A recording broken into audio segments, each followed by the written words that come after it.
Welcome back. The struggle for Aboriginal and Torres Strait Islander rights and freedoms has a long history and didn't begin with the rise of the civil rights movement in the 1960s. In fact, one of the most important protests in Australian history, the Day of Mourning, was held in 1938, years before the first freedom rides. So, in this lesson, we'll cover origins of the Day of Mourning, events of the Day of Mourning, the role of Jack Patton, and the significance of the Day of Mourning. Let's go. 1938 marked 150 years of British colonisation. The government had planned a huge celebration on what we now call Australia Day, the 26th of January, to commemorate the anniversary. The festivities were to involve a reenactment of the landing of the First Fleet, held at Farm Cove, using 25 Aboriginal men from a New South Wales mission against their will.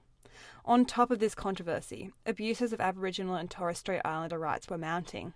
In case you need a quick refresher, we've already covered these abuses in our lesson on the background to the struggle for rights and freedom before 1965, including the cruelty of the Aboriginal Protection Board and the removal of Indigenous children from their families.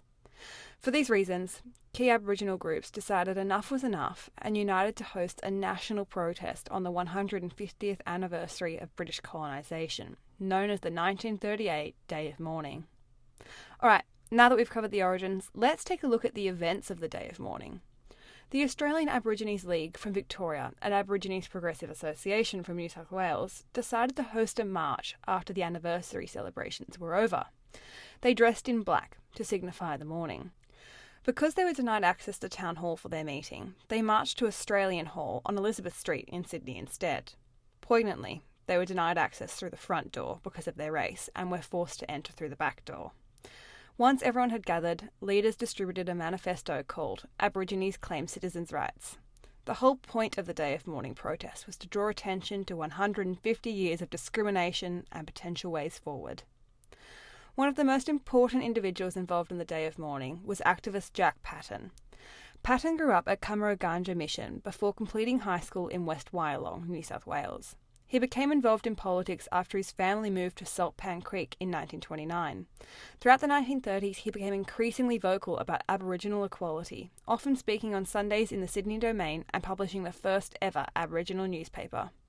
Patton founded the Aborigines Progressive Association in 1937, which became one of the two key groups involved in the planning of the Aboriginal Day of Mourning.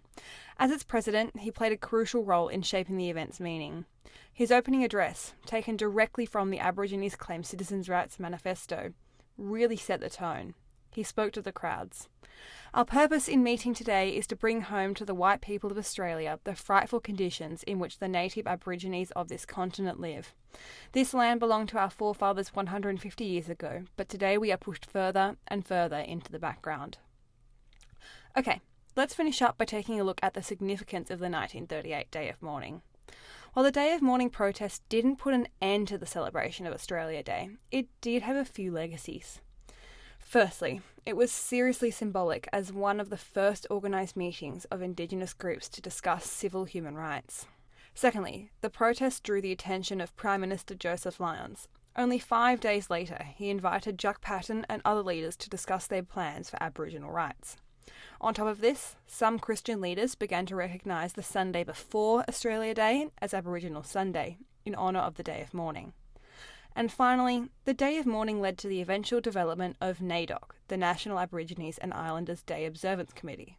Since the 1950s, NAIDOC Week has been annually commemorated in July in recognition of the losses and suffering of Indigenous Australians. The 1938 Day of Mourning was a big step in the right direction in the struggle for Aboriginal and Torres Strait Islander rights and freedoms. Let's summarise. The Day of Mourning evolved out of the tensions over the 150th anniversary of colonisation and mounting human rights abuses. The events of the Day of Mourning involved the march of various Aboriginal groups to Australian Hall, dressed in black, to commemorate the suffering of Indigenous Australians. Jack Patton, the president of the Aborigines Progressive Association, was critical in the event as both an organiser and speaker. Finally, while the protest didn't achieve any actual policy change, it was highly significant because it was one of the first formal meetings of various Aboriginal groups to discuss civil rights and influence the government and religious groups on ongoing commemorations, such as Aboriginal Sunday and NAIDOC Week. And that's all for now. Bye!